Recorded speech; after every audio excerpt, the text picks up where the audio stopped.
Gold prices rallying on two factors today. We have a better than expected jobs number out of the U.S. In addition, we have the European Central Bank funneling money through the IMF to weaker Eurozone countries. David, should gold be higher? Well, Alex, it's good news. It's good news for the Eurozone, at least on a temporary basis. It's good news for the U.S. that jobs are, increasing. And gold, you might expect under those conditions to actually sell off a bit. It's not. It's Friday. They're squaring to the books. So there's lots of reasons for gold to rally here.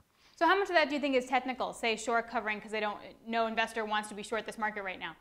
If I was going to put a guess at it, I'd say a fair amount, I guess like 30%. There were a lot of people probably betting on the short side, and they're going to get out and square their books. Again, every Friday is a pretty big day in the futures market, not only in the metals, but across the board.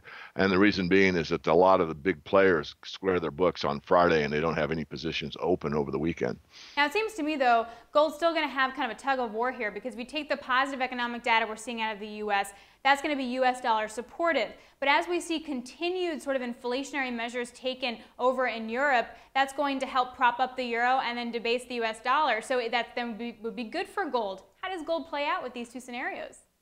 Alex, I couldn't have said it better myself, and I agree. And what's going to happen, and I've said before on the show, is you're going to see a wide trading range. You're going to see gold back and forth and back and forth. That exact range, don't know, but you might think 1700 to 1800, 1700 to 1800. I don't think we're going to see gold take out the 1950 level for some time. Now, I was also talking to a technician yesterday on gold who was saying that it's slowly starting to create a wedge pattern, and he's expecting some kind of sharp move, either up or down, in the next few days. Are you seeing something similar? We are seeing that consolidation, that moving into, and usually the breakout, whichever way it goes, is usually significant, and it shows what the main trend will be for a while.